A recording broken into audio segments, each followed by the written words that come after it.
আসসালামু আলাইকুম এভরিওয়ান। আজকে আমরা শিলফাটায় বাটিয়া শীতল শুটকির ভর্তা বানাইমু। সো এই ফাটা আমার আম্মা বাংলাদেশ থেকে আনছেন আমার লাগি, আর তাইনের আজকের রেসিপি আমি শেয়ার করলাম।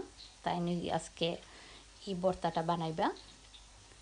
সো শীতল শুটকি বাটা হয়ে গেছে। এখন আমি 3টা পেঁয়াজ রে কুচি কুচি করে কাটিয়ে একটু তেলের মাঝে ফ্রাই প্যানে ফ্রাই করলাম। একটু বাদামি কালার হয়ে গেলে এটার মাঝে আমি অ্যাড করবো 2 চামচ লাল মরিচের গুঁড়া অ্যাড করছি। অ্যাড করার বাদে এটার মধ্যে আমি অ্যাড করবো একটা আস্তা রসুনটা কুচি কুচি করে কাটিয়ে রসুন কুচি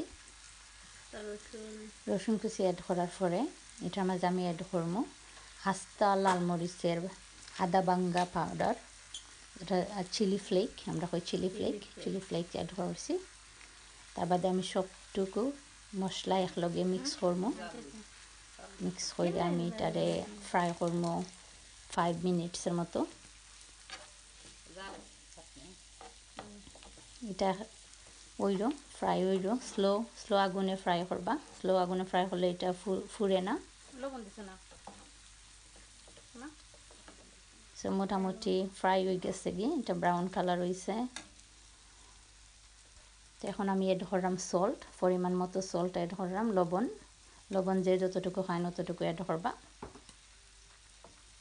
এটা অ্যাড করার বাদে আমি অ্যাড করবো যে শীতল শুটকি আমরা ফাটাত বাটিয়ে রাখছিলাম, ওই শুটকির পেস্ট এখন আমরা অ্যাড করলাম মশলার লগে।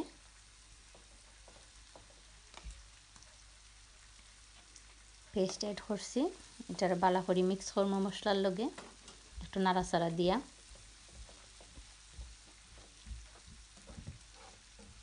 মিক্স কইরা এটা আমরা 5 মিনিটের লাগি এটা আমরা স্লো আগুনে রাখিলিমু। 5 মিনিট বাদে আমরা চেক করে দেখবো এটা কতটুকু আইছে। দেখতে লাগে এটা মোটামুটি ডান হয়ে যান। তারপরেও আমরা আরও 5 মিনিটের লাগি স্লো আগুনও রাখি দিব। এটা যে সময় ওই যায় ঠান্ডা হইয়া কন্টেনারে বইরা ফ্রিজও সংরক্ষণ করা যায়। ফ্রিজে রাখিয়া এক মাসের বেশিও কোনো সময় খাওয়া যাইব। সো এখন এটা মোটামুটি রেডি, দেখতে লাগে ওই তো এটা রেডি হয়ে গেছে কি। এখন এটা ঠান্ডা হয়ে যাব, আমি গ্যাসের আগুন অফ করে দিয়েছি। Thank you everyone, thank you for watching my video.